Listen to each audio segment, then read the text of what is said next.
And Joe's amazing. He's certainly fixed my body and bones a few times, and many of you out there watching, he's one of the best body workers and osteos I've met ever, and definitely on the island. I'm so honoured to have you on the show, Joe. And yeah, you've worked with Thank you. some really high performance professionals and sports teams, and done some pretty epic stuff prior to arriving on the island. So, do you want to introduce yourself and tell everyone about you? Sounds good. Hi, my name is Joe Arrindell. I am a doctor of osteopathy, also a physical therapist, and a few other things. Before arriving in Mallorca 5 years ago, I was working for the government in the UAE, which is Abu Dhabi and Dubai, where for cycling and judo. Before that, I was working 15 years in Belgium for top sports, soccer, tennis, track and field, and also cycling. So I've done a lot of work with cycling and judo, traveling around with teams, getting them fixed, getting them ready, just making sure that they can be able to achieve their goals and staying in the background and keeping the work going. Amazing. And so, from that to coming to Mallorca, are you still dealing with cycling teams and professional sports? Or what are some of the main things you're looking after at the moment? I'm still dealing with professional cyclists. I have a few that still know that I'm on the island, but I'm not with any team traveling. They do ask for my advice and consultations when they're on the island, which is a good thing. I Yeah. kind of love staying on the island, so when they're here, they'll see me, which will be soon in December and January. And other to that, I have a lot of yachties that cycle. Mm. Um,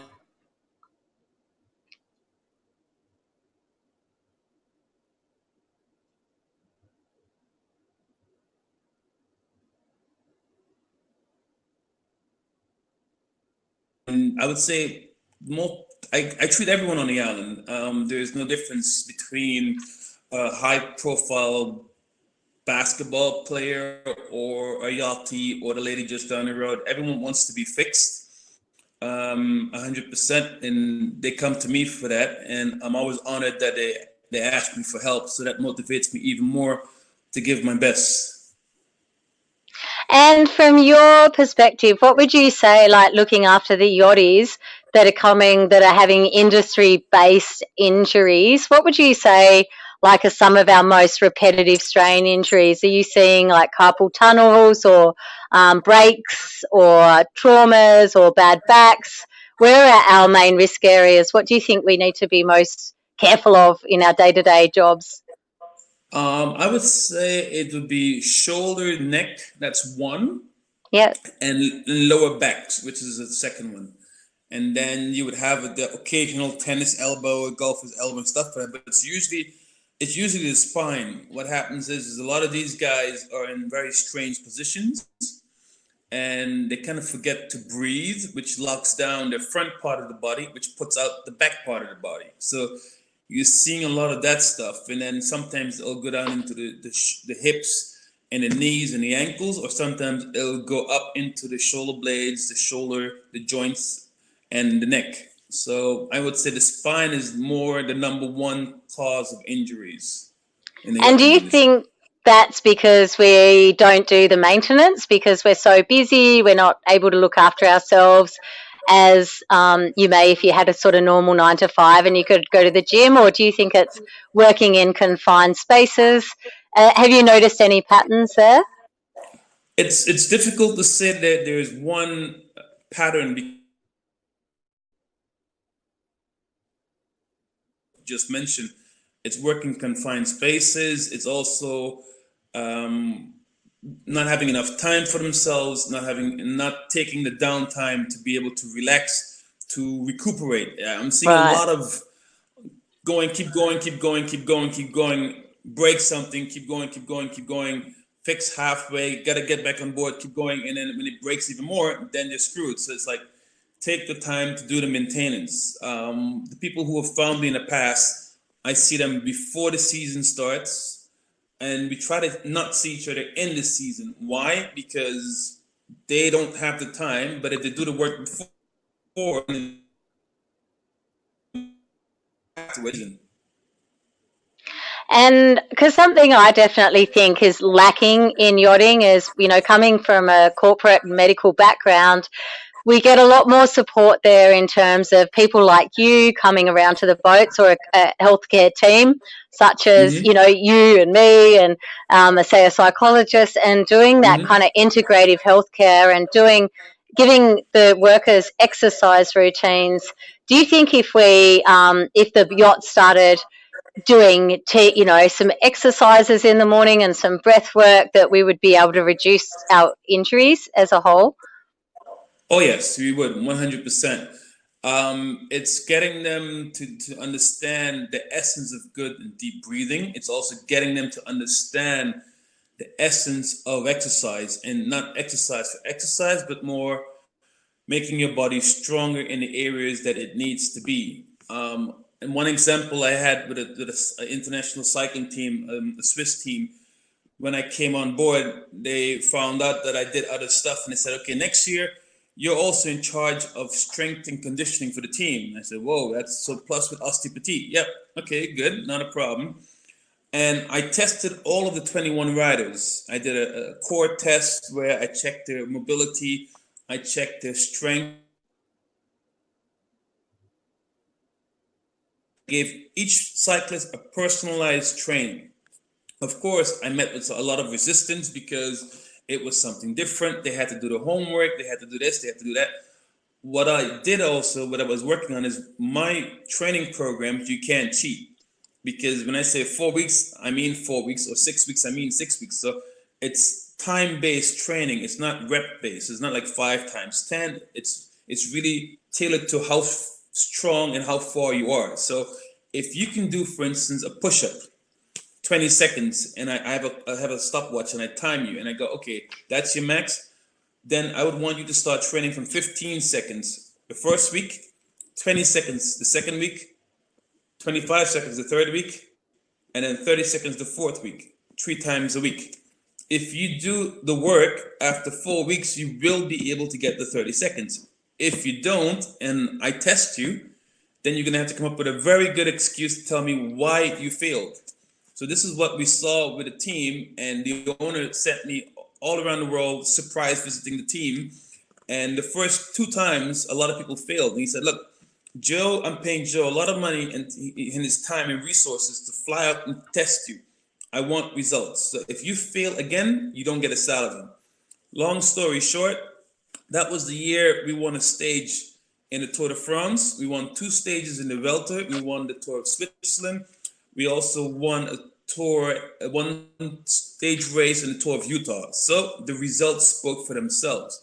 But you have to do the work. And this is the thing about it, getting people to commit to stuff. But once they understand that they can't cheat, that you take away the element of escaping off the side road or the side path, they will do it. You just have to, once you see the results, they'll stick to it.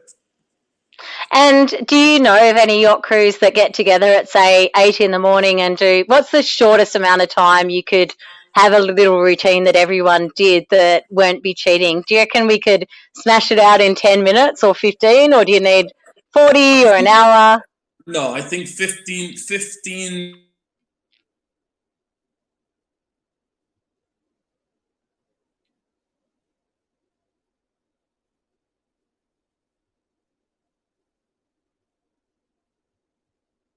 to 25. So no more than 25 minutes to 30-minute workout. You can get a lot done in 30 minutes.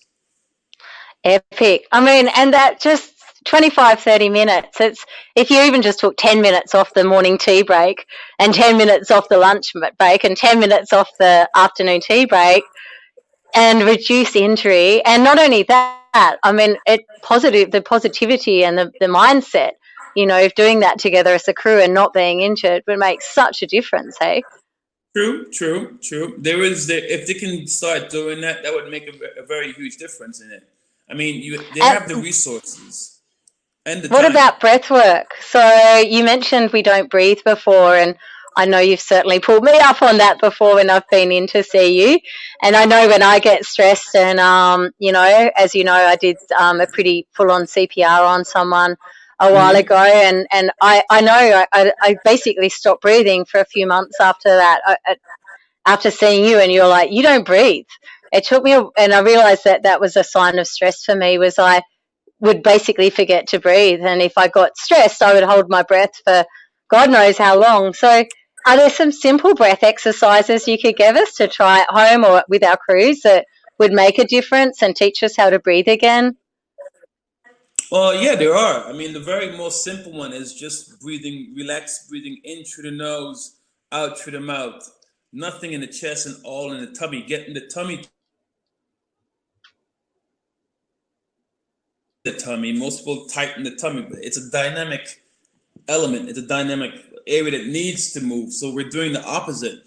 And when you're in a tight situation, that's just when you need to start breathing and try to realize, be more aware of how much you hold your breath during the day. When I tell people about their breathing, I go, how is it? They go, I'm sleeping better because I'm doing my breathing at night, 30 deep breaths before going to bed.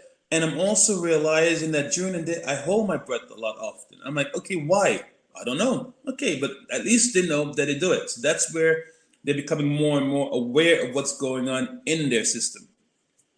And that's it. If you don't know, you don't know. So awareness is the key. And the only way we get aware is by doing some of these exercises. I'm working on a boat at the moment teaching medicine, and we were talking about mindset and stress. And I was just saying to them, like, when I worked in corporate London, we had a couple of suicides in the big office we were in, and so they brought in corporate wellness, and it was mandatory that we come to work in the morning and we would do, it was only half an hour a day, and it was 10 minutes exercises, 10 minutes breathing, and 10 minutes meditation.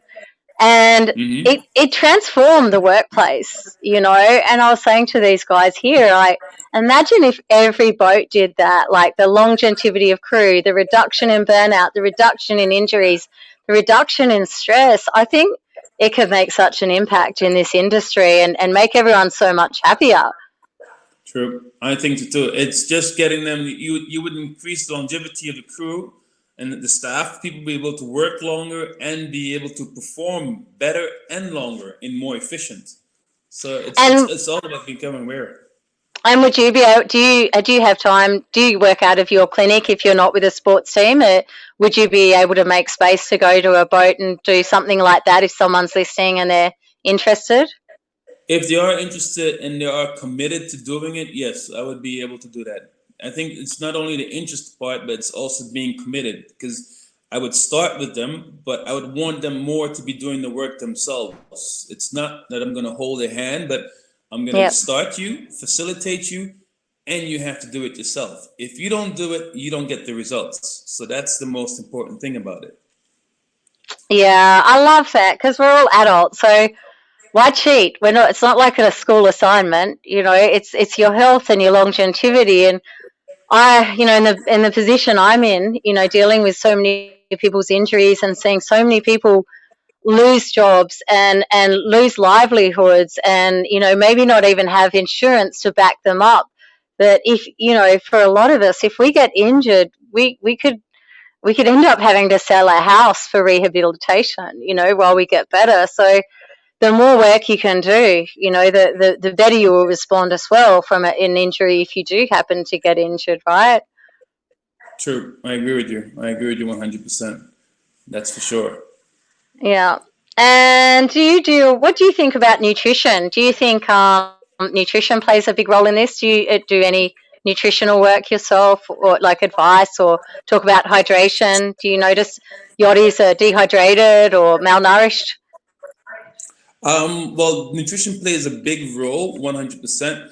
I do not give any nutritional advice because that's not what my area of expertise in. So I usually try to refer them to a qualified nutritionist, because I think that the key is not knowing everything, but knowing your stuff as good as it can. So there's an old saying, a jack of all trades and a master of none. I would like to think I'm a master in my stuff, body work, and where nutrition is concerned, I would advise them to go and see a proper nutritionist. If I see that there's something, because I can see certain things in their body, like say for instance dryness of skin, Yep. how they perform, and go, are you drinking enough? I would ask questions, and then based on the answers of that, I would say, I think you need to go see that and that person for that and that reason.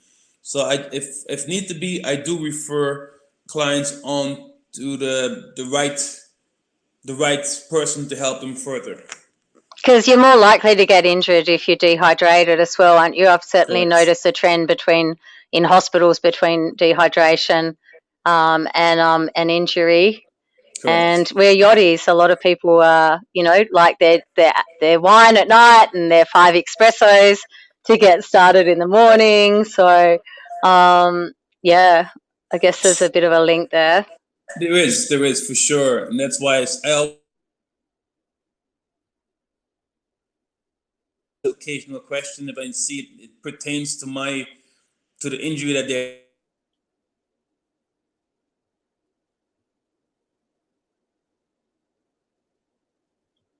not being low energy, and then I'll try to like help them to get to the bottom of it. So either with a coach, a mental coach, or either with a nutritionist. Awesome.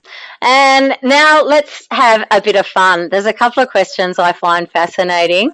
So one of my favorite questions, as you know, I just love the concept of freedom. But what does freedom mean to you? What does freedom mean to me? A Sunday morning on a hike with a few close friends, following a path up the mountain, and then seeing another path and thinking, guys, what do we do? Do we stick to the path we're on, or do we try a new path and wander off into the wild? That's freedom for me. And if I usually let the group choose, if they say we want to stay on the path, okay. And if the group is very small and they go, you take the lead, I go, okay, let's try the new path. Let's be free. Let's go explore. So being free means being able to explore. Beautiful. And that's why we're all here on this, in these amazing islands and in this industry, because everyone was searching for freedom, really. I think that's what attracted us to the yachts and living in Mallorca or wherever it is people are based. Where's your favorite hike in Mallorca? Would you share one of them, or are they secret?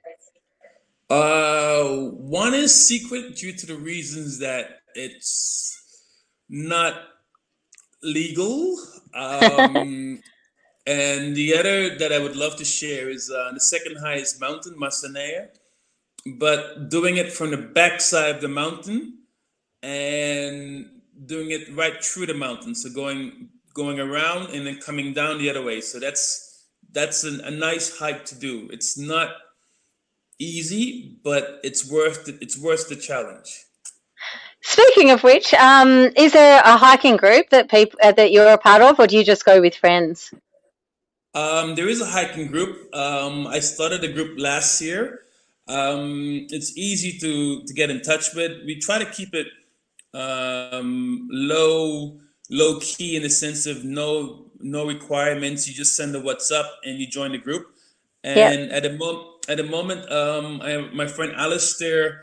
He's the one who's running it because I also have a family and work. I can't be doing everything at the same time. What I usually do when someone says, "Oh, I hear you're hiking. What's the name of the group?" I just put them in touch with the group, and then they go on from there. It's a very lovely group. They also branched out and made Palma Family, where people who don't have a family island kind of get to know a hiking family. So they go out for dinners, they go out for volleyball in the summer. It's quite good to have people moving on a positive note, and it's something that I enjoy promoting. So it's really fun to see people coming together and doing stuff together. And I think that's huge, because most of us are expats, and it's such a beautiful thing to, I know it took me 6 months to know that there was actually a hikeable island outside Palma because I was young and stuck in a nightclub by choice, maybe. But, when I actually got out one day and explored these mountains, I was like, what was I doing in Tito's? This is amazing. This is so cool. And to have people to, you know, share dinners with, and that are of a positive mindset and want to have some fun and see the island, and you can get a lift with. So cool. So important for, you know, community. No, it's true. True. Well, that's what I like about it, because they make the hiking. They say, well, we'll meet on Sunday, 8 o'clock or 9 o'clock at the McDonald's Parkland in Sint Maarten.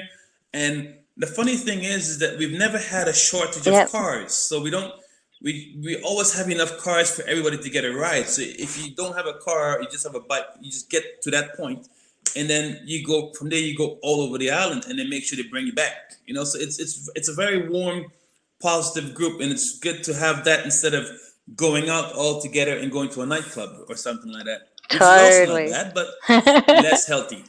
Totally. And then my favorite question before we wrap it up, and it's been such an amazing chat, thank you. But if you were stuck on a desert island, who would you want to be with?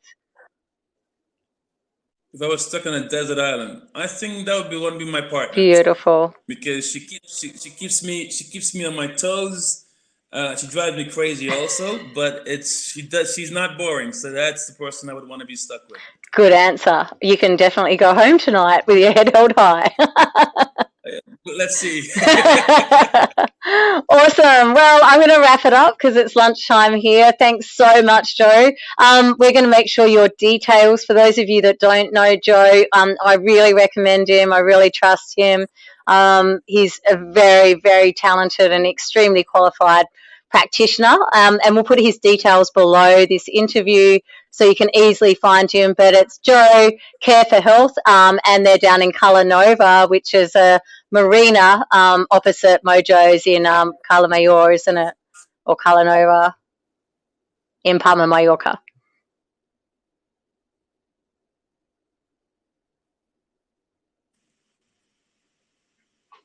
I missed a bit. You got stuck a bit. Oh, that's okay. Yeah, so I was just saying Care for Health in Cala Nova down in near Cala Mayor, correct? Yeah, correct. It's awesome. It's still Palma, so yeah. And it's an easy taxi ride. So yeah, that's in Mallorca. We'll put his details there and check him out. And even go there for, just remember, prevention's easier than cure. So there's nothing wrong to going in, after a big season to get realigned and getting some exercises from Joe to keep you going through the next season. Don't wait till you're injured to get to know him like I did. Just do the work, and you'll be happier and healthier and able to do epic hikes and fun sports. So, yeah. Well, anyway, thanks, Joe. We should go for a hike together when you have chance. Totally, I'll be keen for that in a few weeks when I come back from Barcelona. Okay, sounds good. Awesome. Thanks for being on the show, man. Love you heaps. Thank you. Awesome. All right, over and out. Thanks for watching Yachting International Radio. You've been on Inspirations with Manda and talking to Joe. We'll speak to you soon. Speak to you soon. Take care. Bye. Bye.